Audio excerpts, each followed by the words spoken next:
दोस्तों नमस्कार, आप सभी का हमारे चैनल साइंस ही साइंस में स्वागत है। दोस्तों आज हम आपके लिए लेकर आए हैं दोस्तों एलिवेशन इन बॉइलिंग पॉइंट, जो सोल्यूशन चैप्टर में आपको क्लास 12 में पढ़ना है। दोस्तों आज हम आपको इसके बारे में जानकारी देंगे। दोस्तों सबसे पहले हमें ग्राफ के माध्यम से जानना है।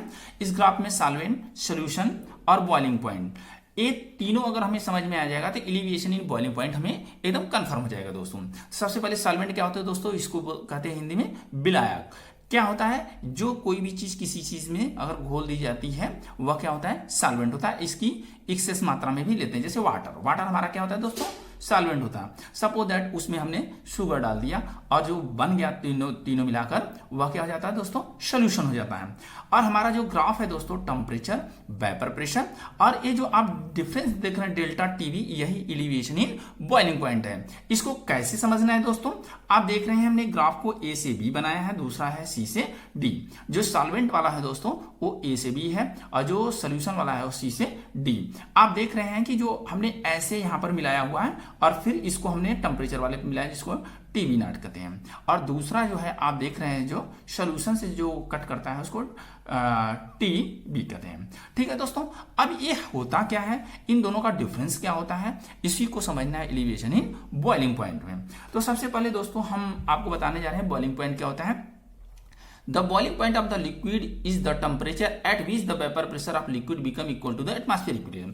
जब कोई चीज बॉयल करती है, जैसे वाटर बॉयल करता है दोस्तों, तो हम कहते हैं कि उसका टेम्परेचर किसके इक्वल हो गया दोस्तों, वेपर प्रेशर की, तभी वह क्या करता है, बॉयल करता है, वो 100 डिग्री सेंटीग्रेड पर। हमें दोस्तों एक चीज और भी देखते हैं कि प्रेशर जो कुकर होता है उसमें हम कहते हैं दोस्तों हमारा खाना इजी जल्दी से पक गया। क्यों पक जाता है, एलिवेशन इन बॉइलिंग पॉइंट के कारण। क्योंकि जब किसी सॉल्वेंट में कोई चीज मिला दी जाती है तो उसका जो वेपर प्रेशर होता है दोस्तों क्या हो जाता है, घट जाता है। इसीलिए उस वेपर प्रेशर को उस एटमॉस्फेरिक टेम्परेचर, जो एटमॉस्फेरिक टेम्परेचर है और वेपर प्रेशर जब तक इक्वल नहीं होगा तब तक वो बॉयल नहीं होते हैं। इसीलिए जैसे 100 डिग्री सेंटीग्रेड पर जो चीज बॉयल हो रही थी दोस्तों, अब कितनी होगी, 400, 500, 600 पर और भी ज्यादा हो सकती है। इसीलिए इजी उसमें क्या हो जाती है दोस्तों, पक जाती है।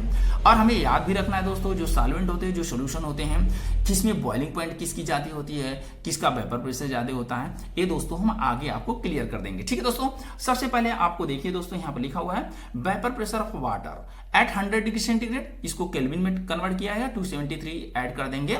जैसे 100 अब प्लस क्या दोस्तों ऐड कर देंगे 273, तो कितना होता है 373। एक केल्विन में आपको कन्वर्ट करने के लिए पता होगा फार्मूला।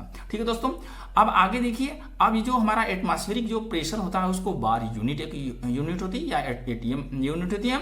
एटीएम लिखेंगे तो 1 एटीएम लिखेंगे, लेकिन बार यूनिट में लिखेंगे तो 1.013 is the reason at that water boil at 370 kelvin at this temperature its vapour pressure become equal to atmospheric pressure.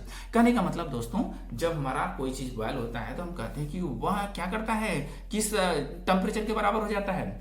Temperature जो होता है वो वेपर प्रेशर के, जब तक एटमॉस्फेरिक वेपर प्रेशर के इक्वल नहीं हो जाएगा तब तक वह क्या करती है, ये चीज बॉयल नहीं करती है। इसीलिए liquid is that temperature at which vapour pressure equal to the become the atmospheric pressure. ठीक है दोस्तों, इसीलिए हमें बार बार बताया जाता है। दोस्तों आगे देखते हैं दोस्तों, it is found that boiling point of the solution is always higher than that the pure solvent. Increase is called elevation in boiling point। देखिए दोस्तों यहाँ पर क्या कह रहा है, boiling point of the solution, ये हमें ध्यान रखना है दोस्तों। boiling point of क्या, solution is always कह रहा है higher than that किसके, सॉल्वेंट। हमें याद रखना है दोस्तों, boiling point of the solution जो होता है हमेशा ज्यादा होता है किससे, सॉल्वेंट से। क्यों, क्योंकि जैसे हम उसमें कोई चीज जैसे सॉल्वेंट में मिला देते हैं वह सोल्यूशन बन जाता है और वेपर प्रेशर क्या हो जाता है दोस्तों, कम हो जाता है। इसीलिए यहाँ पर क्या है कि जो कि बॉइलिंग पॉइंट क्या हो जाती है, बढ़ जाती है। Boiling point of the solution is always higher than that the pure solvent. The increase is called elevation in boiling point. दूसरा पॉइंट देखिए दोस्तों, बहुत इंटरेस्टिंग है। We know that the vapour pressure of the solution is lower than that of the solvent and vapour pressure increase temperature. कारण दोस्तों, जैसे pressure cooker में हम दाल डालते हैं वाटर में तो आप देखते हैं कि वो जल्दी पकता है, उसके ऊपर से हम बंद कर देते हैं। क्यों, क्योंकि उस समय उसका वेपर प्रेशर क्या हो जाता है, कम हो जाता है। उस वेपर प्रेशर जो कम हुआ है, हम जब टेम्परेचर बढ़ाते हैं तो वह वेपर प्रेशर पहले उस एटमॉस्फेरिक प्रेशर को आने तक के लिए टेम्परेचर क्या होता है, हमें बढ़ाना पड़ता है दोस्तों। इसीलिए यहाँ पर vapour pressure of solution is lower then मतलब वेपर प्रेशर क्या होता है, घट जाता है। उसी घटे हुए वेपर प्रेशर को हमें एटमॉस्फेरिक प्रेशर तक ले जाने के लिए हमें टेम्परेचर क्या करना पड़ता है दोस्तों, बढ़ाना पड़ता है। इसीलिए यहाँ पर क्या होता है, सोल्यूशन इज लोअर, यहाँ पर vapour pressure of solution is lower than that of the pure solvent. अब फिर आगे देखिए, vapour pressure is increases with increasing temperature. अगर अब वेपर प्रेशर लो हो गया तो हम क्या करेंगे, टेम्परेचर और बढ़ाएंगे। जैसे टेम्परेचर बढ़ाएंगे वैसे ही वेपर प्रेशर क्या हो जाएगा, एटमॉस्फेरिक प्रेशर के बराबर होगा। तो वह क्या करेगा, बॉयल करने का, और 100 से क्या हो जाएगा, ज्यादा हो जाता है, इसलिए दाल जल्दी पक जाती है दोस्तों। फिर आगे देखिए, vapour pressure of the solvent increase with increase in temperature shown by the curve. आपको ये भी जो कर्व दिखाया गया है उसमें कह रहा है कि अगर टेम्परेचर बढ़ाएंगे हम तो उसका वेपर प्रेशर क्या होगा, यहाँ देखो वेपर प्रेशर क्या होगा, इंक्रीज का। फिर आगे देखिए, vapour pressure of solution is less than that the solvent shown by the curve CD। अब आपको बता दिए कि vapour pressure of the solution is less than, और वेपर प्रेशर उसका क्या होता है, लेस देन होता है किसका, सोल्यूशन का, किससे, सॉल्वेंट से।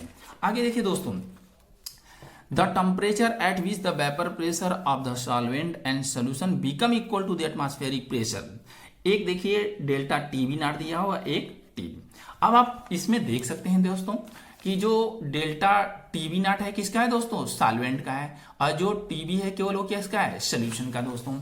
इसीलिए आपको यहाँ पर देखिए टीवी ग्रेटर देन दिखाया है, क्या, TV not. The difference is called elevation in boiling point. अब दोनों का जो डिफरेंस आप पाते हैं इसी को दोस्तों क्या कहते हैं, एलिवेशन इन बॉइलिंग पॉइंट कहते हैं। ये देखिए दोस्तों सॉल्वेंट का है और ये वाला किसका है दोस्तों, सोल्यूशन का है। ठीक है दोस्तों, फिर आपको इसका एक एक्सप्रेशन दिखा है, expression for the elevation in boiling point delta TV equal to the KV multiply M. एक क्या है, इनके टर्म क्या क्या है, इसको आपको जानना है दोस्तों। Elevation in boiling point depend upon the concentration of the solute in solution. अब देखिए जो एलिवेशन इन बॉइलिंग पॉइंट है वो किस पर डिपेंड करती है दोस्तों, किस पर डिपेंड करती है दोस्तों, कि आप जो सोल्यूशन बना रहे हैं उसमें सॉल्यूट कौन सा मिलाए हैं, इस पर क्या करता है, डिपेंड करता है। और देखिए केबी को क्या कहते हैं दोस्तों, एलिवेशन कांस्टेंट कहते हैं। ये बहुत इंपॉर्टेंट है दोस्तों, याद रखना, एलियोस्कोपिक कांस्टेंट करते हैं केबी को, जिसको आप मोलर एलिवेशन कांस्टेंट या एलियोस्कोपिक कांस्टेंट, ये याद रखना है दोस्तों, बहुत इंपॉर्टेंट है। एम को क्या कहते हैं, मोलैलिटी ऑफ द सॉल्यूशन कहते हैं दोस्तों। ठीक है दोस्तों, आगे आते हैं दोस्तों। मोलर एलिवेशन कांस्टेंट क्या होता है दोस्तों, ये बहुत इंपॉर्टेंट होता है दोस्तों। आप उसी फार्मूले में करा कि इफ जो मोलैलिटी है आपकी 1 कर दें तो वो करा है जो डेल्टा टीवी है वो किसके बराबर, केबी के बराबर।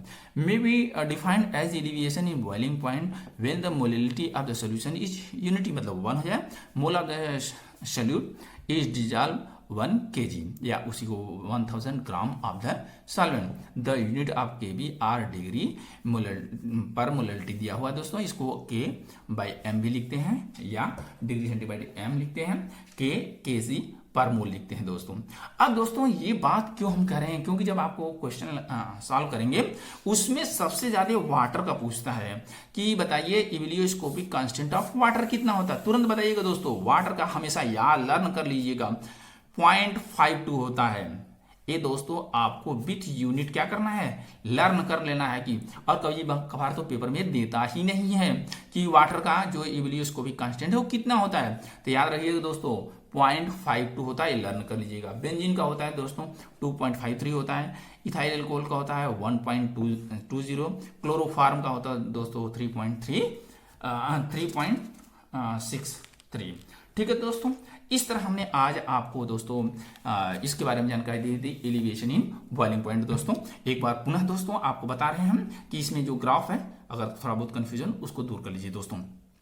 ए सॉल्वेंट है, ए सोल्यूशन है, ए से बी तक आपको सॉल्वेंट दिया गया है, और जो सी से डी है सोल्यूशन का है, और ये टेम्परेचर है, ये वेपर प्रेशर, दोनों का एक ग्राफ दिखाया गया दोस्तों। अब आपको जो डिफरेंस है जो आपको देख रहे हैं, आप इसको एक्स एक्सिस पर कट करेंगे तो जहां कट कर रहा है उसको नीचे साइड आप मिलाएंगे एक्स एक्सिस में, तो आपको टेम्परेचर के साथ यहाँ पर टीवी नॉट ये सॉल्वेंट करेगा, और जो ये टीबी केवल दिखा रहा है दोस्तों ये सोल्यूशन का है। दोनों को डिफरेंस को एलिवेशन इन बॉइलिंग पॉइंट कहते हैं दोस्तों। और हमेशा याद रखना है दोस्तों कि जब किसी भी सॉल्वेंट में कोई भी सॉल्यूट मिला देंगे तो उसका जो बॉइलिंग पॉइंट है कैसे वेरी करता है, ये ध्यान रखना है दोस्तों। क्यों? क्योंकि जो हमारा जो प्योर सॉल्वेंट होता है, जब भी उसमें कोई चीज मिला देते हैं तो आपको मालूम है कि वेपर प्रेशर क्या हो जाता है, तुरंत घट जाता है दोस्तों। इसी को याद रखना है दोस्तों। और हम आपसे आशा करते हैं कि जो पॉइंट अगर कोई ऐसा होगा जो नहीं समझ में आता है दोस्तों, कमेंट बॉक्स में जरूर लिखिएगा। जय हिंद।